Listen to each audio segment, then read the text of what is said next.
Hi, my name is Coreen Zalot, and I am with Arizona Metro News. We are here today talking to Penny Wittbrodt, who is a registered nurse and recently recovered from COVID-19. She's going to be sharing her personal experience and her expertise as a nurse.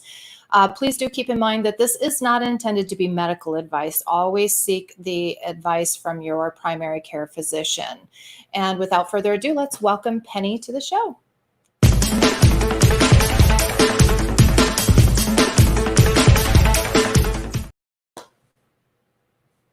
Hi, Penny. Hi, Coreen.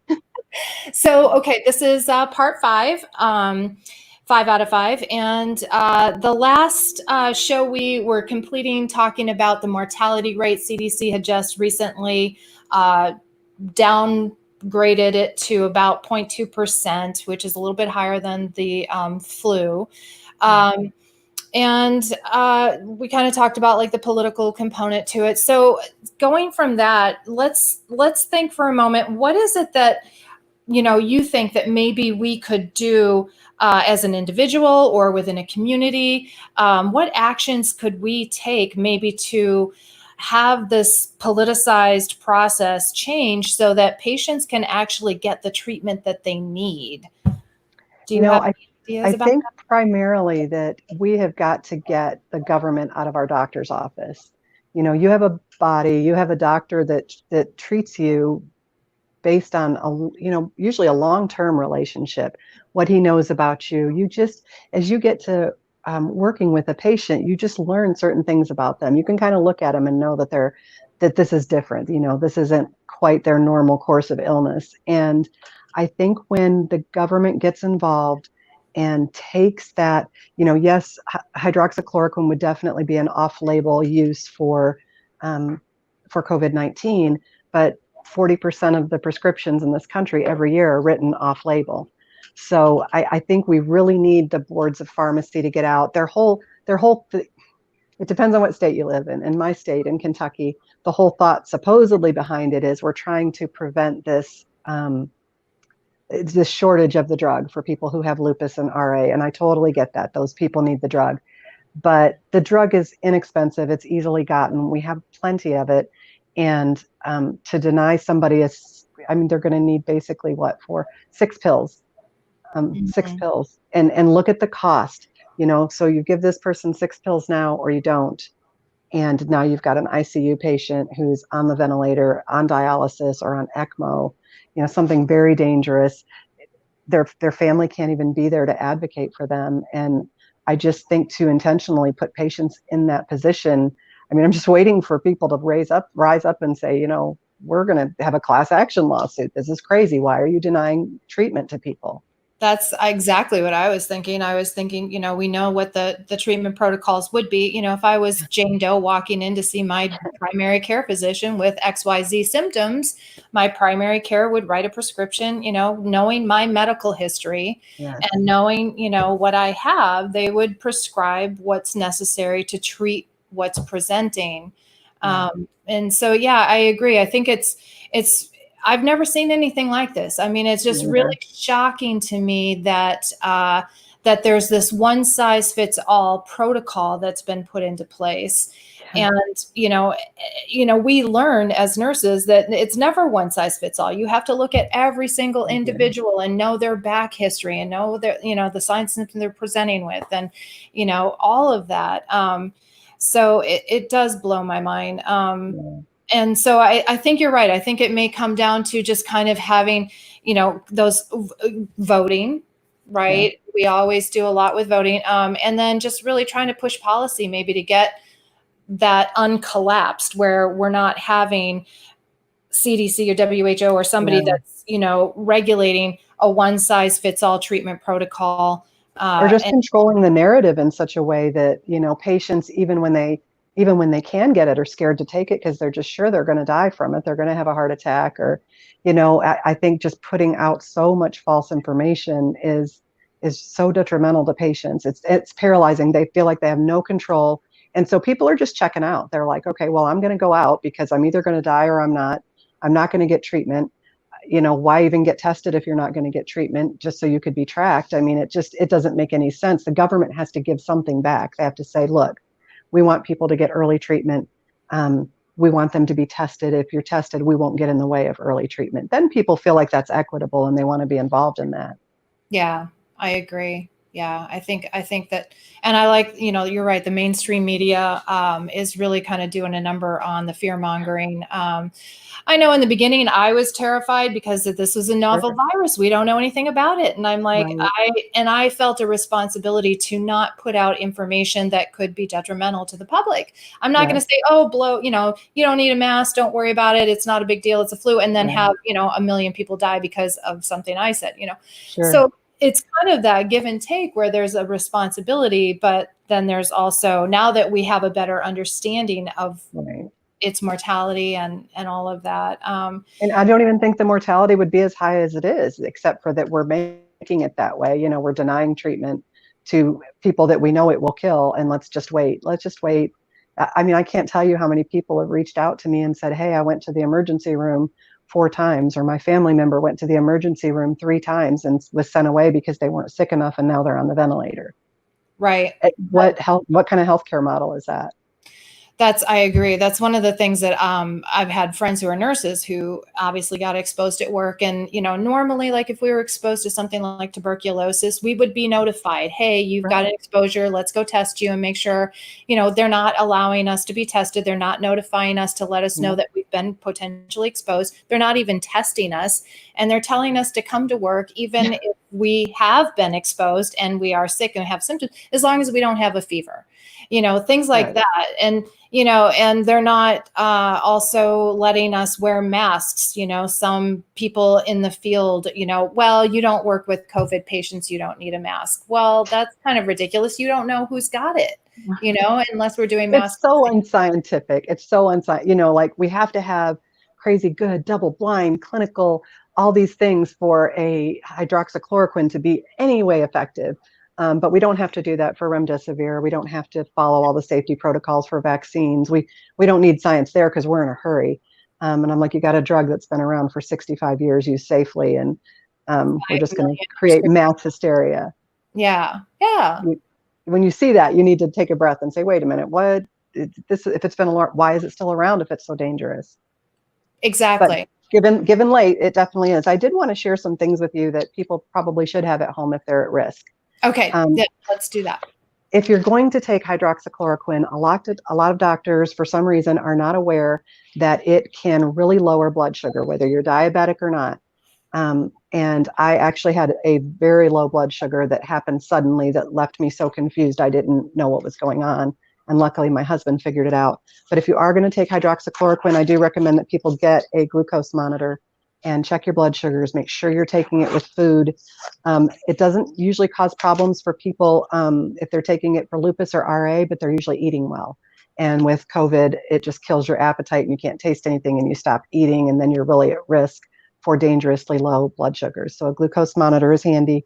They're like $25. If you've got insurance, your doctor could maybe call one in.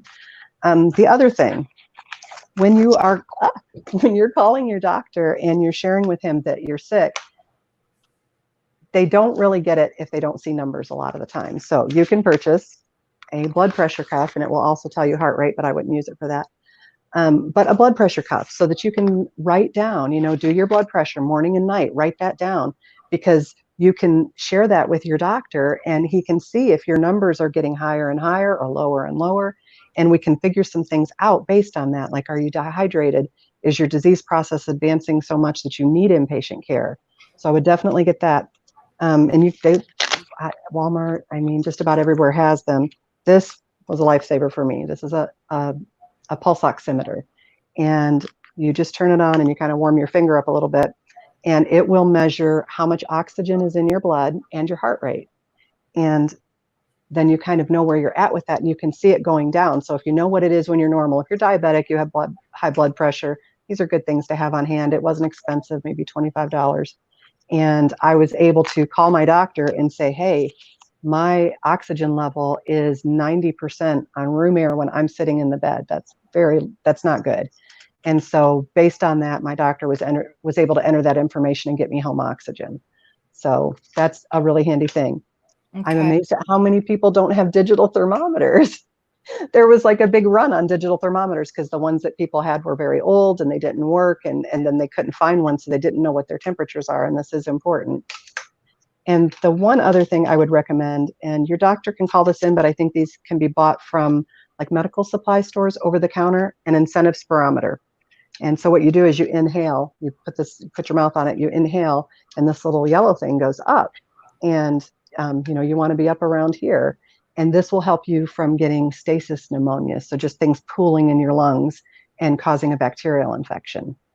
And we always tell patients 10 times every commercial break. Okay, And so perfect.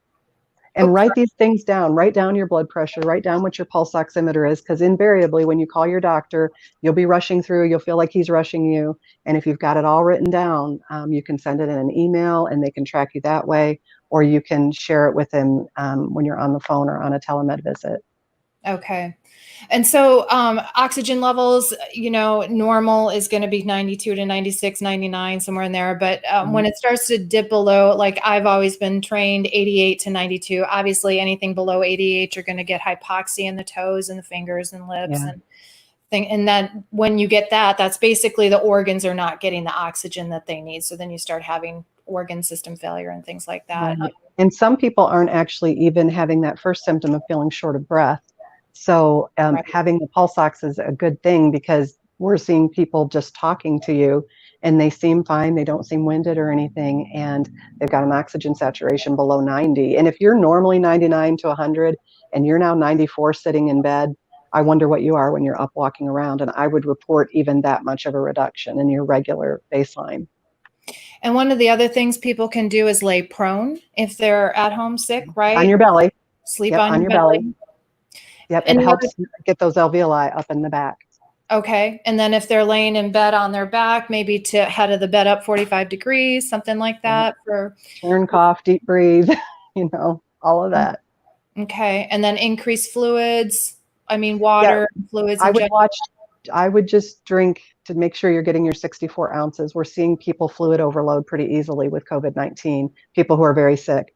And because vascular permeability is what it is with COVID-19, you're more likely to get fluid in your lungs. So don't overdrink, drink your 64 ounces and that's it. And make sure you're drinking, because that fever will really burn through your fluids pretty quickly. And what about taking a cool bath? That's what I was telling people to do for breaking their fevers if they were uncomfortable, like a tepid bath or something like that. What do you think? Yeah, I try not to get in the way of fever too much. It is Right. it's your body's way of killing whatever's in there, and it increases your white blood count and things that are helpful to get the infection down. But I was getting up to around 105, and your brain's not going to cook. Everybody thinks your brain will cook at 104. That's around 108 usually. I don't want you that high, but if you're uncomfortable, yes, comfort measures, cool towel, get some of the sheets off of you, the blankets off. Try to make yourself more comfortable. But as long as you can let it cook and you're still well hydrated, your urine is still pale yellow, you're okay. Just keep pushing. Right. Okay. Because we don't want to take NSAIDs. There's been advice against that. And ibuprofen. if Tylenol's not helping, it can cause lots of problems because you're already leaking fluids as it is. And ibuprofen can really add to that. They are saying it's safe to take, but if I were at risk for critical illness, I would be careful with that. Yeah, I read some articles that they were saying do not take it because it can. So again, with everything, it's been conflicting back and forth information. 1 minute it's okay, the next minute it's not. Oh, well, and steroids, CDC has been clear that we do not give steroids to patients in the viral phase of COVID-19. And I'm seeing it done over and over and over again. And these people are having very extended illness past 2 months. Where they just kind of have this inflammatory thing that will not stop. Those steroids early on drive up viral load. It helps the virus reproduce faster. If your viral load is higher, you're more contagious and you're sicker longer. So if your doctor is offering inhaled steroids or oral steroids, I would be really, really cautious with that. It's in the inflammatory stage, it can be helpful, but in that viral stage, the CDC has been pretty clear not to do that. Okay. Yeah. All right. And it's a first reaction for a lot of doctors, antibiotics and steroids, Right. Perfect. All right. Well, that wraps up our 5 part series. And I just want to thank you again for being here with me and having this conversation. And hopefully in the future, we can do some more videos together and just continue to spread the news, especially as we're learning it as medical providers, and can keep people informed so that they can empower themselves to be healthy at home and take care of themselves. That's important. I mean, it is. People are so scared, and I just feel like this fear is being driven, and it's just not helpful at all. It just makes people more sick, when they do get sick. Yeah. All right, Penny. Well, thank you again. Have a wonderful day. Yes, I appreciate you having me. Thank you, Coreen. Thank you. And everybody watching, please again, make sure that you subscribe to our YouTube channel, Arizona Metro News. You can go on the Facebook as well and share the videos. Help your friends and neighbors out. Give them the information. It's very useful for them to know what's going on from some medical perspectives, different points of views. And I just want to thank you for being here today and have a wonderful day.